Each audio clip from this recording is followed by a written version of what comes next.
What is up, gamers? We're back.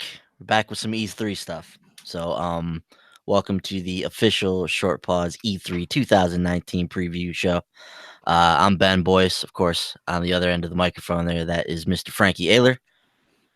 We are here on behalf of Short Pause.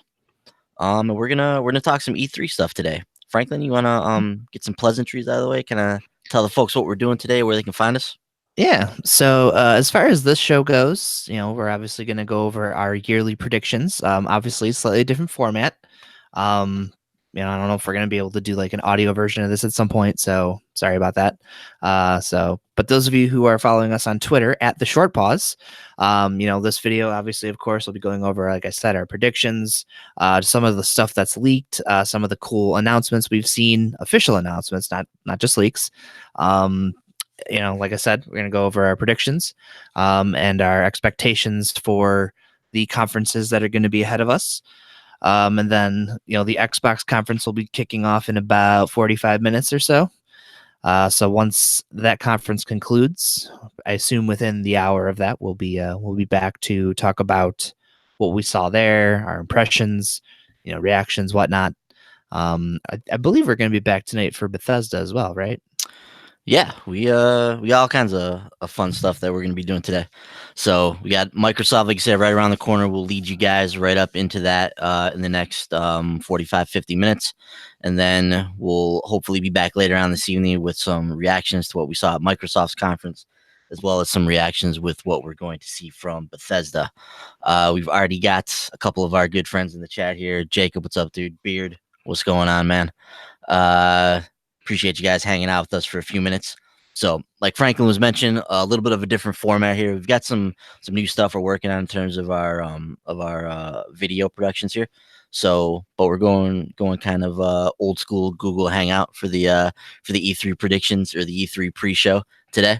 So, definitely if you're in the comments like Beard or like Jacob, chime in there. We'd love to hear from you guys. So, thanks for hanging out with us.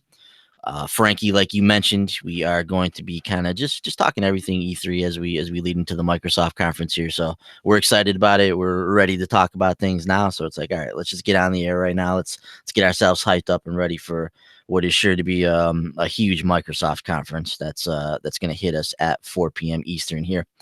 One of the first things though that I thought it would be cool is just to kind of catch everybody up to speed on some of our thoughts on what's been happening this week, which has been a leaky ship to say the least. I mean, there's been a lot that's come out this week ahead of E3. So, Frankie, let me start with you, man. What's something that I don't know, something that stood out to you this week that you kind of wanna chit chat about? I mean, obviously, those of you who've been following us a while know that I'm a big Darksiders fan.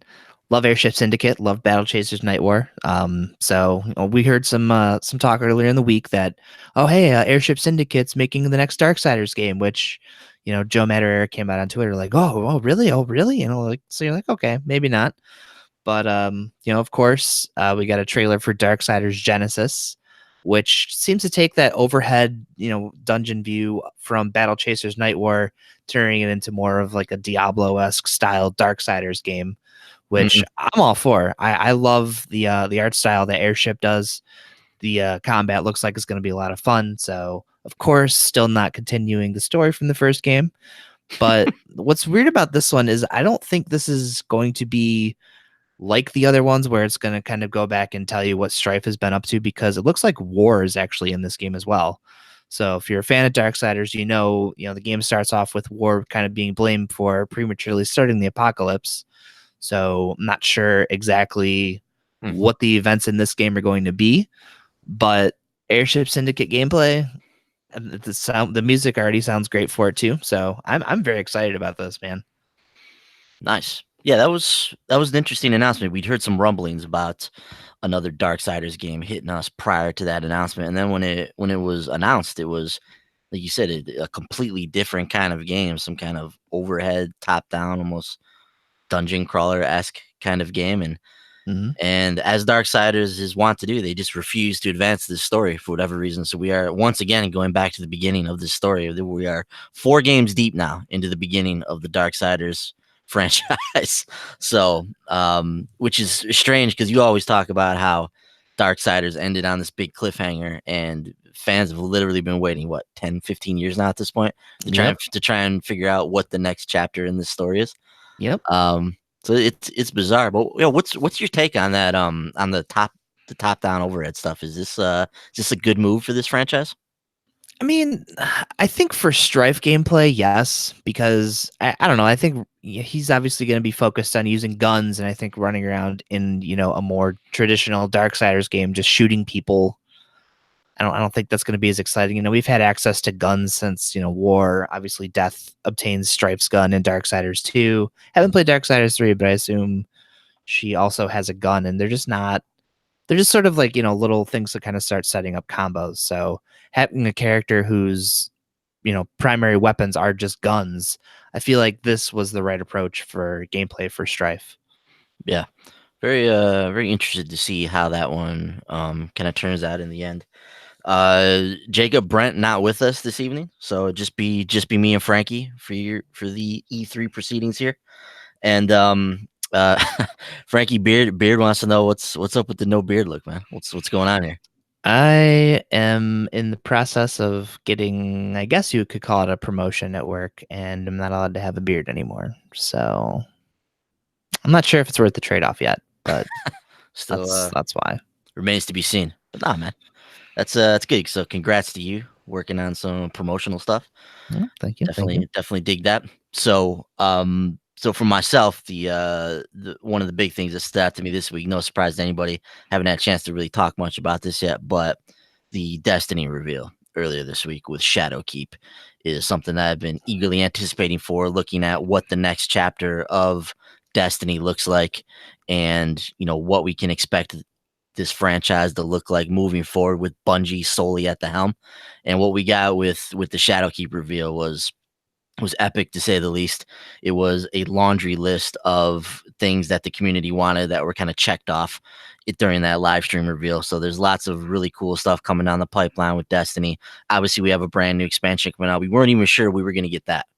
So Hmm. we were like, okay, Bungie's on their own now. They don't have the assistance of Activision anymore.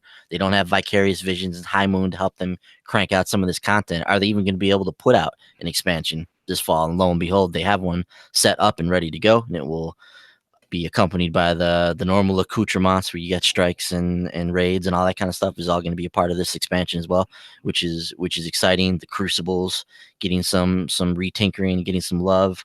Eventually, probably to pave the way for trials to come down the pipeline in the future here. The big thing though, obviously, is the implementation of cross save. This is kind of where I want to get your thoughts on this, Frankie. So this is I don't think it's hyperbole to say that this could be the catalyst that opens the floodgates for the rest of the industry when it comes to this cross save kind of stuff. When you have a studio as well renowned and as big as Bungie, and you have a game that's home to millions and millions of players in Destiny 2, when you combine those two things together, and then you kind of take your first footsteps out into this brave new world of cross save where you can take a character across multiple accounts on any platform you want, from PC to Xbox to PS4 to even Google Stadia, which isn't even out yet, to open the floodgates for that. I'm really interested to see where this goes from here in terms of the industry. Is this a one-off thing and kind of a thing ahead of its time, or are we going to see this more and more and more now? But yeah, really excited about what we're seeing from Shadowkeep. Destiny just keeps getting bigger and better. I still can't stop playing the game, so excited for more content to come my way. But Frankie, I want to get your thoughts, man, specifically on the cross save stuff, and what do you think about the Shadowkeep reveal? As far as the Shadowkeep reveal went, I'm very excited about it. I haven't played Destiny in a little too long, just because like I said, trying to get a promotion, so my gaming time is almost non-existent again. So that sucks. But um, touching on the crossplay thing, I know for me personally, I bought the game on Xbox when it came out. I didn't really get into it on there just because I didn't have a consistent group like I had on PlayStation. But now that I know that I can carry my progress from my PlayStation character over to Xbox, I can come on over there. The couple people I know who are still playing the game over there, I can hop in there with my character that's already leveled up. I don't got to worry about running through the story again. Hmm. Leveling up another character, going through, and the only thing I'm curious about is how the weapons will work. Am I going to be able to carry over all of my weapons I've obtained on the PlayStation version of the game? Because I know we have guns that I don't think are available on the Xbox yet, like the Wave Splitter Hmm. and what have you. So I'm wondering how that's going to work if all that exclusivity stuff is now officially just out the window now that that contract's been terminated. But the other thing, obviously, and we'll probably dig into this a little bit more, is just the fact that this thing is launching on Stadia. If you are a founder for Stadia, you get Destiny 2, all these expansions, Shadow Keep, everything, basically for free, just for being a founder.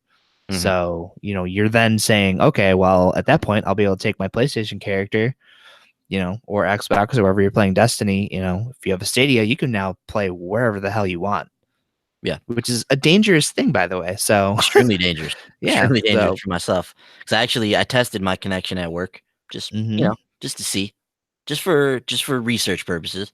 Just wanted to see if my work connection would support a Stadia experience, and lo and behold, it does. So that's good to know for the future. If for whatever reason I would ever need to play Destiny at work, I now know that Stadia can support that. yeah, So that's good to know. But yeah, just to answer your question about the exclusivity, Frankie, exclusivity is no more. So Bungie talked about that on the live stream. That deal is done. So moving forward, there will be no more exclusive content for any platforms moving forward, and that means that once cross save becomes active and once Shadowkeep comes out later this year, all items, guns, strikes, everything will be available on all platforms for everybody to partake in. So that will good, no good. longer be a thing. So all of your guns, everything will transfer over. They actually gave us a brief little snippet of what the cross save UI looks like in the Bungie reveal stream, so we can kind of glean or get an idea of what that's going to look like. And it essentially was just the normal Destiny screen with your Guardians on it, and it just had a series of platforms listed on there. Then they were all linked up on this account, which is awesome. That's So nice. yeah, so if you can just look in there and there's obviously Stadia, Xbox, PS4, and then your characters are all there. So that's badass if Hell it yeah. works just that simple. So check in with the chat here. So Jacob never played a Darksiders game. Frankie, I know it's your opinion that he should probably fix that. Yeah, I mean, the Darksiders 1 was a Games with Gold game last year, so I mean, yeah, Yeah, so I get definitely on that. definitely check that out if you haven't, Jacob. And then Beard, yeah, Beard makes a good point here. The mod system and the doubling down on the RPG elements is really really exciting for Shadowkeep and for the future of Destiny moving forward. It's one of the things that we've heard rumored about for a while now. They said multiple times on that live stream that they are embracing Destiny as an MMO action shooter moving forward, as an MMO RPG. So they are doubling down on these RPG elements. We're gonna have more customization options than we've ever had before. Beard, I'm super pumped to get into there and see what that's all about, dude. So that's definitely a good call on that. And then hey Jacob, I've always loved D2 as well. So dude, Beard, you're raid ready right now. So one of the things we're looking to do is I don't know if you've already checked this stuff out, but looking to get a blind run of the new raid in, not next week, but the following week. Want to get a little more power leveling up, so maybe we can put together a group to tackle that. But yeah, some really exciting stuff with Destiny. And I think the natural transition from there, Franklin, is what you were mentioning with Stadia. I think that deserves a little bit of our time. So we haven't really had a chance, you and I, just to get out here and talk about it. Mhm. But Google Stadia is a very interesting proposition for the future of gaming right now. Whether or not it's ahead of its time remains to be seen.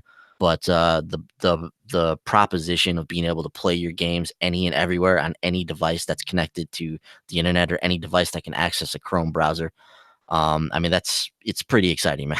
The fact that Destiny is on there just sealed the deal for me, that eventually I'm going to be able to just fire up Destiny on my phone with my DualShock that I can pull out of my pocket, just play it anywhere on any connection, or that I can play it at work on my laptop whenever I want to or wherever I'm at. Just pull up a laptop, open up a Chrome browser, boom, Destiny character. Let's go do some leveling. I mean, that's a super exciting proposition, especially for the types of games that I like to play with, like Destiny and with a lot of these games as a service games that are kind of, this is the perfect setup for that.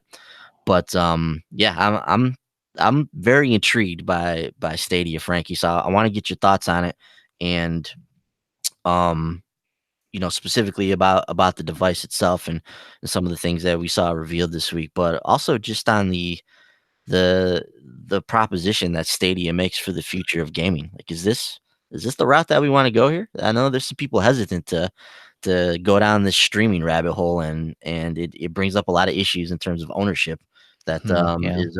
is a discussion for another day. But yeah, dude, where you at on this thing, man? I keep going back and forth on it because, it's surprisingly to me the requirements just to run a game 4K 60 frames per second, I think it was only 35 megabyte per second speed, which that sounds kind of crazy that they can get if they get that to work, you know. Yep. Yeah. Even on the low end, I think they're saying, 720 30 frames was it or 60 frames? It was just like a 5 megabyte per second connection, Yeah. which Yeah. It's is one of nuts. those, either 30 or 60. But yeah, Yeah, that's it's still pretty wild. mhm, So the biggest problem though I think a lot of us are going to run into is things like data caps. Obviously not all of us have unlimited data on our cell phones, and even if you do, typically once you're past a certain threshold they start throttling your speed. So mhm, I'm going to be very curious to see if you got a couple hours of work and you're able to a keep your phone charged for a couple hours to play Destiny 2 or Darksiders or Wolfenstein or what have you. you know, how is that going to affect your data plan? How much data are you going to be burning through in that amount of time? You know, is that going to, obviously you're going to be running into, if you're going over your data plan, that's like another, mhm. 10, 20, $50 just for like another gig or five. So I think that's, where the thing where the biggest problem is going to be is just in terms of data caps, and not even just with your cell phone provider, but obviously at home, a lot of companies have data caps.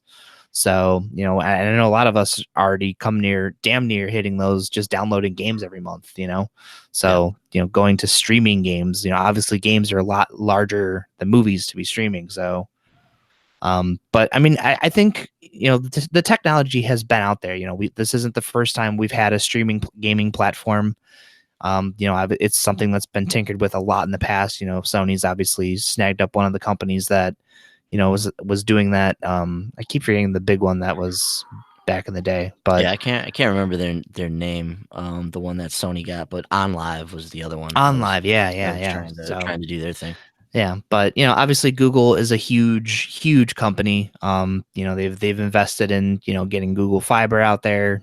So I think if anyone's going to be able to successfully If kind of anybody start, can make this work, yeah, these it's guys are. it's definitely Google. And like you said, the fact that you could just pull up a damn web browser, link up a controller to your phone or whatever display you're trying to use, and Mhm. play any game that you have on there. Yeah. That's incredible. Yeah. It's So really, really crazy. Stadia Sport eventually, coming to other mobile devices. I think at first it's going to be available on the Pixel. I'm not sure what other Android devices will support it, but yeah, eventually you have to imagine this thing's going to roll over to iPhone oh and yeah, iOS. And then I think later on this year, iOS is releasing an update that allows you to hook up a DualShock or an Xbox controller right to your phone. So to yep. be able to carry around Stadia and either use the Stadia controller or your DualShock and just whip it out and plug it into your phone at any point is pretty cool. Gaikai, that's the one. Thank Right, you, right. thank you, Brent, for chiming in with that.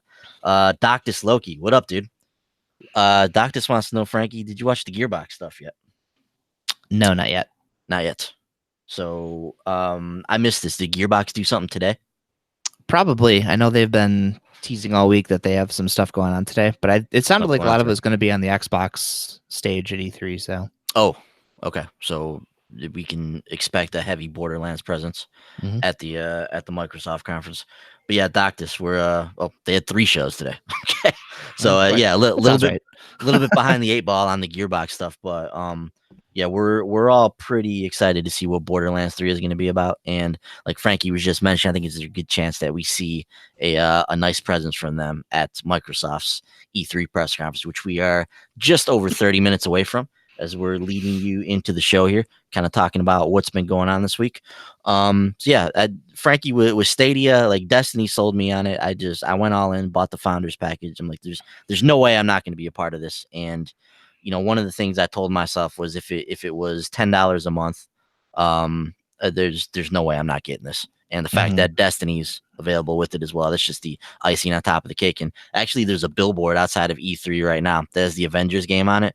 The Avengers game also listed Stadia as a platform Oh on the shit. plaque out there. And if the rumors are true, and Oh if the man. Avengers game is a Destiny type of game set in a Marvel setting, man, with both Destiny and that game available on Stadia, You're I'm getting in a fired. yeah, I'm in a world of trouble. I might just have to, yeah, I'll Yeah. have to figure something out. But I have to resist the urge to open a Chrome browser at my workstation because, I was I was telling Brent, I was like, look, you get one of those night guard positions where you're basically just sitting in a guard check all night long. You don't really have to do anything. there you go. There you go. Yeah. So yeah, I might be on the job market looking for one of those positions. So, but yeah, I don't know if certainly the world's not ready for Stadia yet. I don't even know if the United States is ready for Stadia yet. There are some locations that are ready for Stadia, like Scandinavia comes to mind, and some other places that have strong infrastructure. But it remains to be seen whether or not Google is the one to really put streaming on the map. Microsoft, Ubisoft, and many people in the industry are bullish on this idea of streaming, and there's no question that this will be the future of gaming at some Mhm. point. The question is it now though? Is that future now, or will we see some more stuff in the future? So that remains to be seen. But regardless, I'm incredibly interested in the technology. I want to see how this works. So I'm cool to be there at ground zero with this and kind of see what it's all about. So I'm very curious to kind of play and see what it's all about. Mhm. So moving on from there, Frankie, anything else stand out to you this week in terms of what we saw? So they announced a new ukulele game. Yeah, it's Ukulele in the Impossible Lair. Impossible Lair. Yeah, yeah. Which look, I like ukulele a lot. But I was worried going forward, like, okay, this is cool, but I don't want to see him make this. I don't want to keep seeing the same exact game. Like it was Mhm, cool because it was a throwback to classic Rare games. I also sold that obviously. mhm, So to see them do this game and it still be a Rare throwback, but now we're going back to like the SNES Donkey Kong Country type of games that they used to make with ukulele.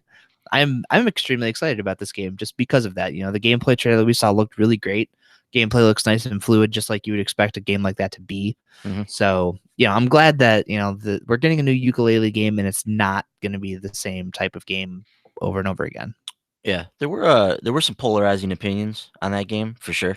Oh There yeah, were there were some people that were head over heels to be back in one of those old school 3D platformers. Other people that were like, "Look, we've moved on from this. I don't really want to play this game this way again. Like, there's other ways to do 3D platformers now that yeah, that maybe are more exciting for some people. So there's definitely some polarizing thoughts on ukulele. But I'm with you, man. I got some of those Donkey Kong Country vibes from the Impossible Lair trailer, which is obviously a great game to draw inspiration from. So I'm super curious to see what comes of this as well. So it makes sense that these guys who obviously are big fans of what Rare did in the past would look to one of their other great games in the Donkey Kong Country franchises. So I'm curious yeah. to see what that one you know is all about as well. You could check out Bender's review of Ukulele One over on the website. There you go. Bender enjoyed ukulele. He did. He Big was fan. he was on the one side of the ukulele equation Yeah. for sure. Yeah. Um, That's one of the things that's kind of irked me is I've talked to people, because growing up I loved games like Donkey Kong 64, Banjo Kazooie, obviously very, very, very heavy on backtracking, which is mhm, in ukulele.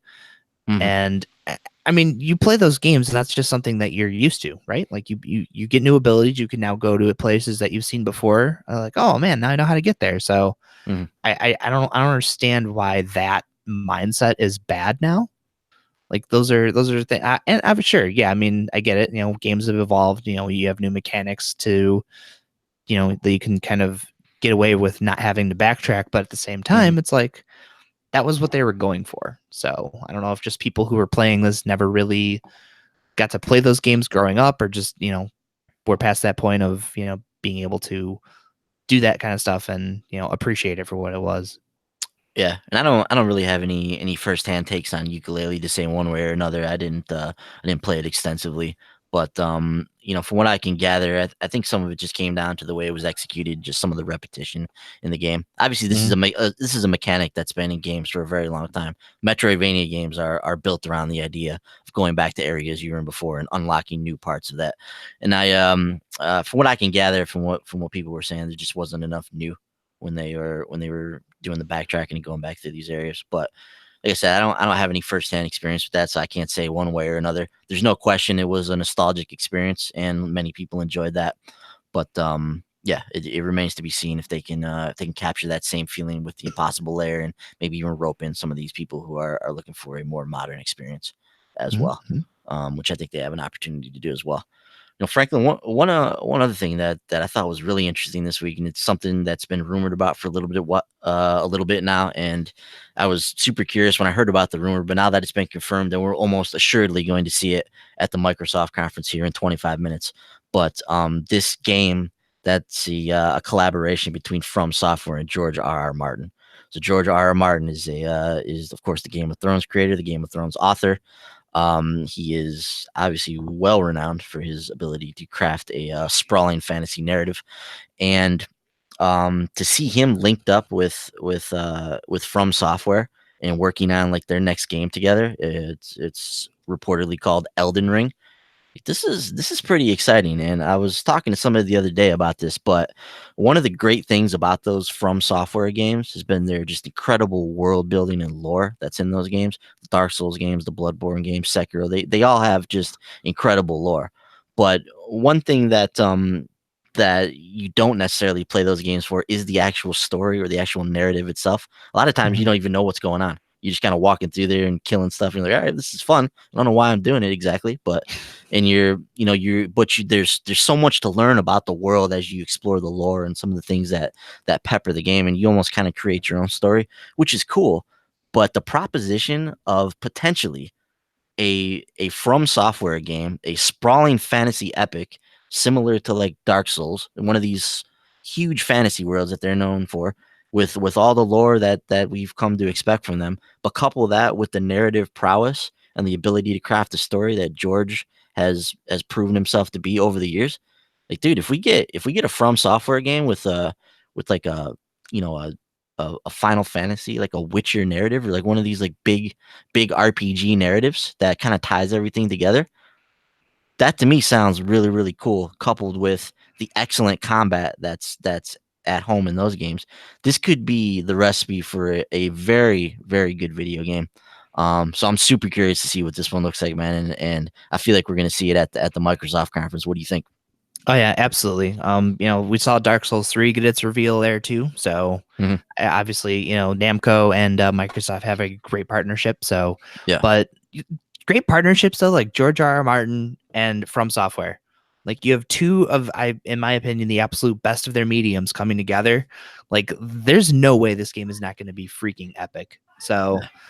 the thing that I'm going to be curious to see though is, obviously when Shadows Die Twice came out, a lot of people were out there pushing for an easy mode, which Hmm.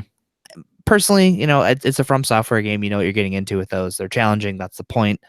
But when you start bringing in, kind of like reaching into a more pop culture thing, bringing in George R. R. Martin, and kind of assuming that they're going to push that point, with this game, like, hey, this is, creator of Game of Thrones, is coming in here, working with that. Do you think that that's going to kind of open the floodgates for, we want this game to have a wider reach? We're going to have an easier mode. Like, do you see that happening with this one finally? I think it's definitely a possibility, and that was actually I'm glad you brought that up because one of the things I was thinking about when that conversation was going around the time that Sekiro came out, about the easy mode, and I was like, that's cool. I don't have a problem with it if people want to have a way to accessibly access this game and more people can play. Like I'm all on board with that. But Mhm. my thing was, as I mentioned earlier when we were talking about this, is these games have never really been renowned for their story or their narrative. Right. So to like get an easy mode to go through and experience the narrative, maybe not. If you just want to go through and experience the combat, I guess, but like the heart and soul of the game is the hard hard combat and Yeah. learning how to tackle these different characters. So I thought there was a little bit of a disconnect between wanting the easy mode and wanting to be able to progress through one of these games when there wasn't. These aren't necessarily like narrative based experiences, but Yeah. when you bring George R. R. Martin into the equation and you have the potential to possibly have a kick ass narrative and bring in millions more fans who are fans of his books that maybe have never played one of these games before. I Hmm. do think that it would behoove them to have some type of accessibility options in this Right. game, if even if it's as simple as a an easy mode or a difficulty setting. I think Hmm. something like that is could definitely be a part of the game. Right. Yeah. I mean, that's what I'm thinking too. Like you Yeah. said, you got George R. R. Martin, his legion of fans. You have a set expectation when you see his name on something. So Mhm. I'd honestly be surprised if they launch this game without an option. But then that leads you to, okay, well, how are the typical From Software fans going to react to that? Mhm. Do you see people who are going to boycott the game because now all of a sudden, oh well, now just anyone can play these games? Like I, I get the feeling that there's a lot of people who play these games and master them because of the difficulty, and that's, I guess, something you can kind of just go and talk yourself up on Mhm. social media. So, Yeah. do you think there's going to be any kind of balance there? Do you think, them bringing in that easy mode is going to turn off a lot of Souls fans to this game? I don't know, man. I feel like at the end of the day, this is a vocal minority who would refuse to play a game based on its accessibility. Yeah. That just if if that experience is there in some shape or form, even if it's just the difficulty setting, like if you can still have that From Software experience that fans have come to know and love, really find it hard to believe there would be a huge amount of people that would boycott this or just completely avoid the game based on a difficulty setting. I just if they truly are fans of From Software and what they do and the combat that they're able to provide, then I think that they get over this. Yeah, And especially since it's an optional thing, yeah, like yeah, they have an easy mode, but then they have like, classic. yeah. You're not going to play an easy mode anyways, Mhm. so who cares? Yeah, and even if it's yeah, like that, even if it's something as basic where the default mode is the From Software mode, like that's the mode that they come to know and love, and they like you said, they don't have to go through and say that I beat the game on easy mode. Like, Mhm. I think that's enough Yeah, for most people.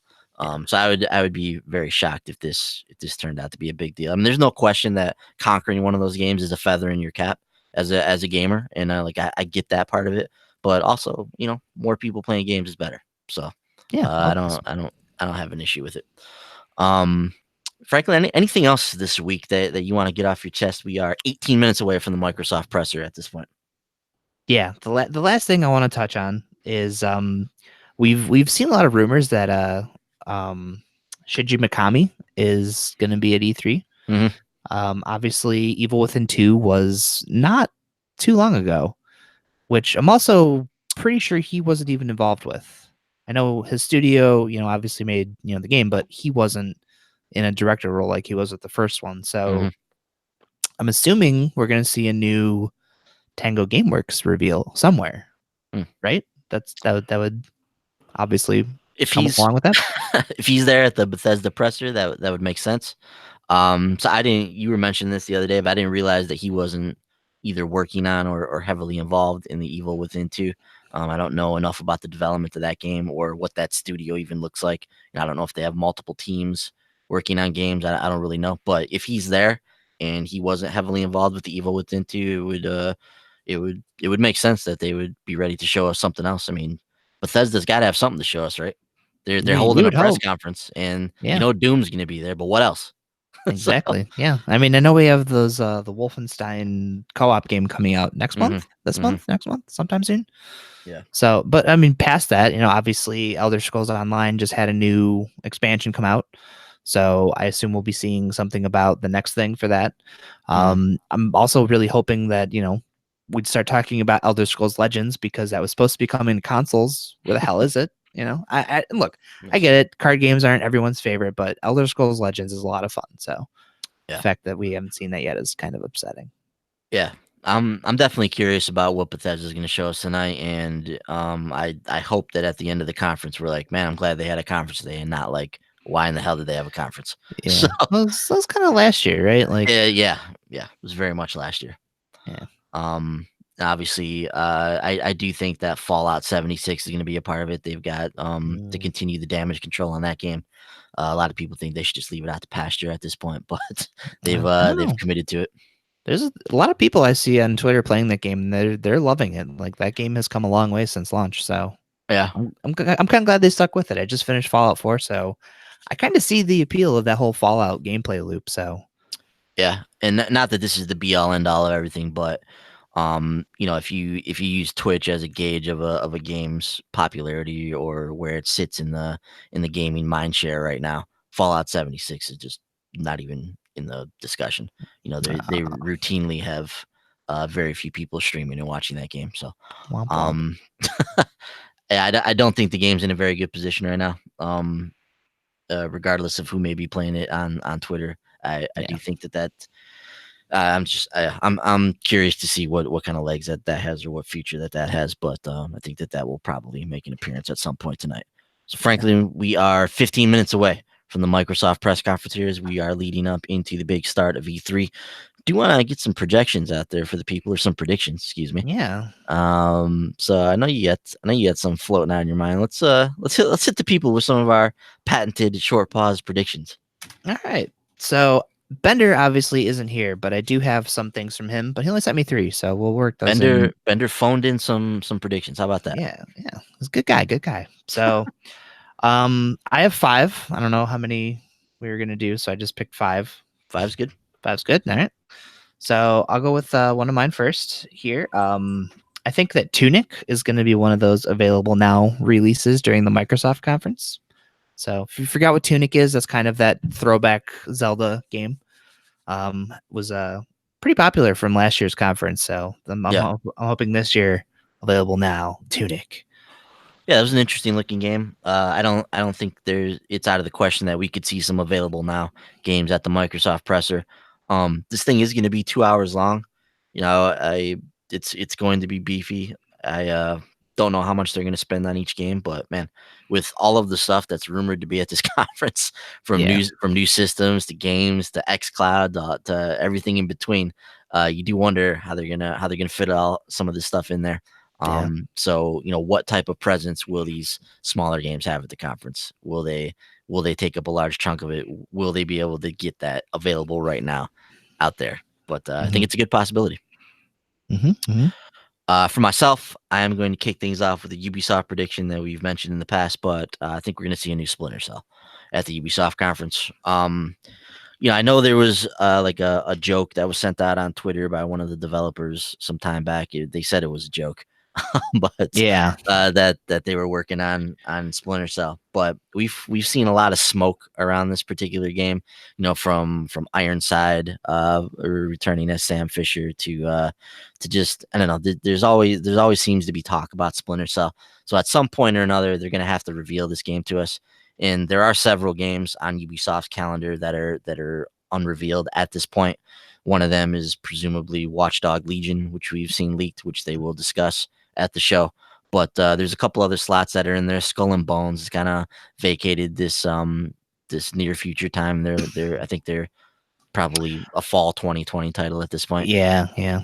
And so some and I don't think we're getting an Assassin's Creed game this year either, unless they're I'd really be keeping that one surprised. under wraps, Yeah. which they've never been That'd be a able to do. first. Yeah, Yeah. which they've never been able to do. So I think it's sound reasoning that we're not going to see an Assassin's Creed game this year. Maybe some type of a remaster for something else. What else can they remaster besides one? Is that the only one that's left? I mean, there's a couple. I think there's a PSP game, but Yeah, the yeah, Liberation game. Yeah. yeah, Oh yeah, there was a Revelations. I think was the PSP game. So yeah, maybe they dig way into the vault and pull out some old yeah. games to remaster. They've been doing that on kind of the when the release lulls around the franchise. Mm, But yeah, so I think it's a pretty good bet. I won't say it's a safe bet, but it's a good bet that one of the things they're going to show us is a new Splinter Cell game. Beyond Good and Evil 2 will not be you know, released anytime in the near future either. So no. I just feel like one of those slots is prime time for Splinter Cell. So let's Mm, look for the return of Sam Fisher at the Ubisoft presser. okay. Well, one of my other ones is we're gonna see a new UB Arts game at the Ubisoft conference Oh, because It's been a long time since Rayman Legends, and obviously those games, I'm pretty sure they've done pretty well commercially. So Yeah. then the reason we're going to see a new, maybe not necessarily Rayman. Obviously they have other games they've launched under that banner, that kind of Hmm. hand drawn art style aesthetic. So whatever it is, a new Rayman, a follow up of Child of the Light, something. I think we're going to see something new from the UB Arts lineup. Cool. I like it. I think that could definitely be a possibility. And like you said, there've been some really cool games that have come out of that in the past. So I would be all for seeing some more of that. This next prediction, Frankie, is kind of hot off the presses. So just prior to us recording the pre-show here, and we are 10 minutes out from Microsoft's conference at this point, just prior to the show here, I saw a tweet go out with a supposedly leaked image of the Cyberpunk 2077 Collector's Edition. No. So, this would lead you to believe that they're getting ready for the marketing blitz on this game, that they're getting ready to open pre-orders for this game. They have images ready to put out there on websites for this is what you're getting in the collector's edition. So, while Cyberpunk is not supposed to be playable at this year's E3, I think we're behind closed doors with this one again. I do think that at this E3, Cyberpunk comes out and gives us a release date sometime in 2020, but I think they slap a release date on it. They get the marketing machine going, and we can start pre-ordering this game. Yep. So I'm gonna go release date for Cyberpunk in 2020. Like it. Sounds very reasonable. So Yeah. All right, I'm gonna pipe in one of Bender's here really quick. Let's do it. So Bender has Nintendo announcing the Metroid Prime trilogy for the Nintendo Switch, which obviously Metroid Prime 4 kind of went back to the drawing board. So you want to build hype for that game, this is how you do it. So yeah, I like it, Bender. I like it. One of the things about that, Frankie, is this game literally just went back to the drawing board for all intents and purposes, as far as we know. So we're still way out on when Metroid Prime 4 becomes a reality. So my question with this is, maybe they don't, or my thought with this is maybe they don't spring the trilogy right now. Like maybe they wait, because if we release the Metroid Prime trilogy now, I mean we could still be upwards of 3 years away from this game. Who knows That's true. at this point? So like, do we start building hype now with the Metroid Prime trilogy? Is just a simple matter of, well, we have the assets, we already did the trilogy on the Wii, like we can just port it over to the Switch and say la vie, everybody's playing Metroid again. So I do think there's some of that might be in discussion. There could also be the thought of getting, the 3DS Metroid game, the one that Samus Returns. yeah, like maybe we port that over. Yeah, But that's what I was thinking too. Yeah, they've got some options in what they can do with Metroid to kind of keep Metroid in the vernacular of gamers. So I'll be interested to see what they do. I don't think it's out of the realm possibility at all that they announce Metroid Prime trilogy for the Switch, but if it's simply to build hype for Metroid Prime 4, this might be too early. That's true. It's a fair point. But so I'm gonna go on with one of my Nintendo predictions because I figure we'll keep that theme rolling. I think they're gonna announce a new F-Zero game for the Switch. It's time. I feel like it's been a good long while. Been a while. Yeah. Like, what was the last one? I want to say the GameCube one. So it's time. It's time for a new F-Zero. We are several generations removed at this point. Yeah. And if they were waiting for like a for an ultra popular system to pop up, the Switch is here. So I think the Switch would be right at home with F-Zero, being able to take that with you. And Mario Kart works really well on the Switch. So I think I think racing games just in general just work really well with the Switch. So I think it would be a good move for them. I agree. Yeah. Next one I'm going to throw out here is involving Nintendo as well. And I think we're going to see, and I don't know if it's going to be, in the next 7 minutes at the Microsoft conference, or if it's going to be Tuesday at the Nintendo conference. But I think we see a doubling down on the relationship between Nintendo and Xbox. And I do think we see some type of a full-on Xbox Live integration with Nintendo. So Nintendo is they're doing their own thing. They're selling a boatload of systems. The Switch is crushing right now. But they're just completely outside of like the gaming mindshare right now. Like I feel like they're just on an island over there, and people are interested in what they're doing, and whenever they put something out, like people are gonna go and snatch it up. But they're just outside of like the main event They're always Yeah. on the peripheral edges of what's going on in the gaming industry, which is a spot that they function in very well and that they like to be. But something like fully integrating their partnership with Microsoft into the Switch and bringing a true and proper online system to the Switch, I think could be a big deal. And we know that they're going to talk about some Smash Brothers stuff at the conference. They're going to talk about who the next DLC fighter is on the Nintendo Direct on Tuesday. So being able to kind of work in what they're doing with Xbox Live and how that might change the Smash Brothers experience around what they're talking about with the DLC characters, I do think that there's a possibility that they could make an announcement out of that. Yeah, I one of the things I've seen pop up, and I don't, this would actually be pretty damn cool if it does happen. But a lot of Mhm. people are speculating Banjo Kazooie joining the Smash Brothers A lineup. lot of talk about that. Yeah. So that I could definitely see that happening. So fingers crossed. Yeah.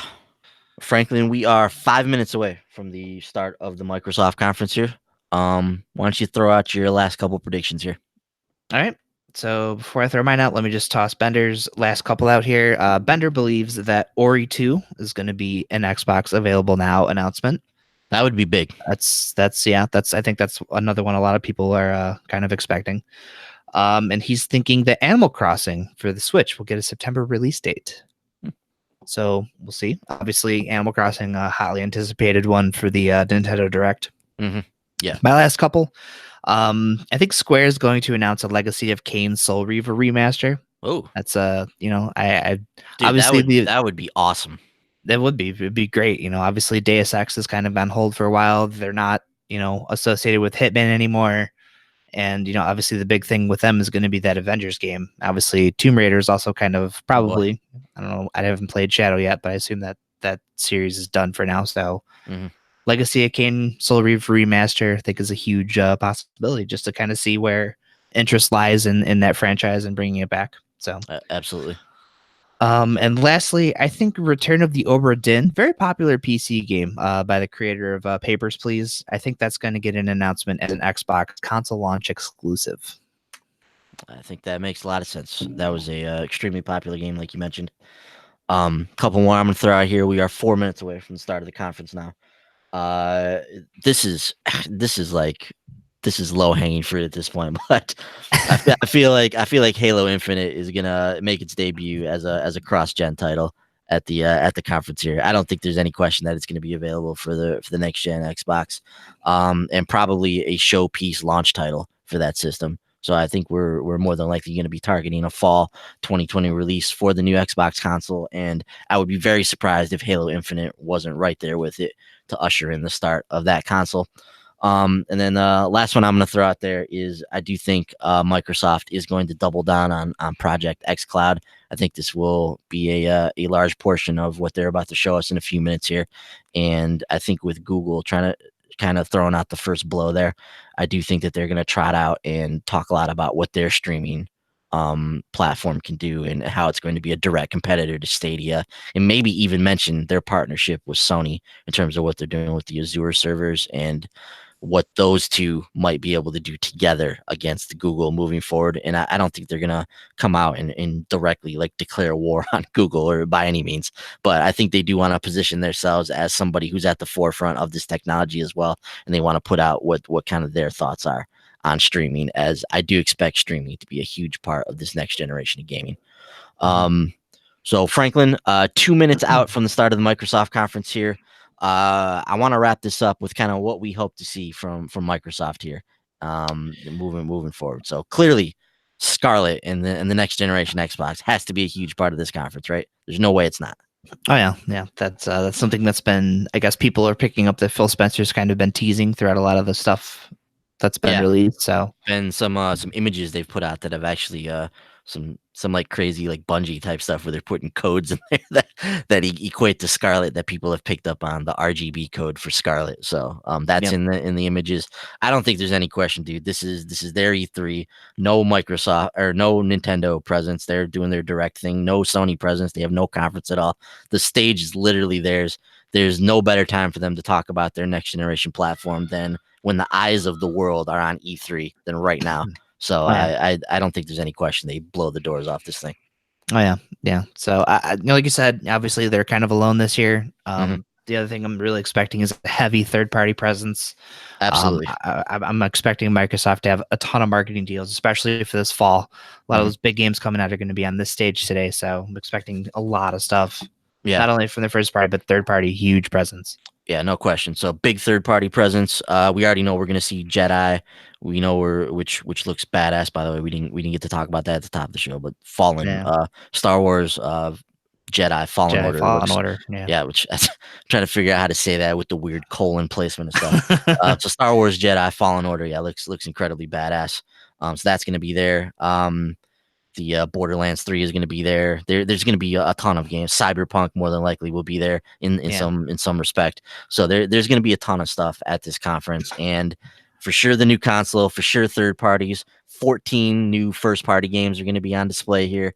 We're going to see that Ninja Theory game is going to be there, I'm sure. I think we're going to see xCloud. I don't think that we're going to see a release date and a price for their new system, though. I don't think they're no. going to go that far. So I do think that they're going to hold back on that. But it is four All right, o'clock now. we're We live. we appreciate all of you joining us. Beard, Doctus, Jacob, Brent, appreciate you guys stopping by in the chat and chatting with us a little bit before E3 gets started here. Enjoy the Microsoft conference, and we'll see you guys later on this evening. We'll do some reactions. We'll watch Bethesda. We'll do all that fun stuff. We'll see you guys later. Thanks. See you.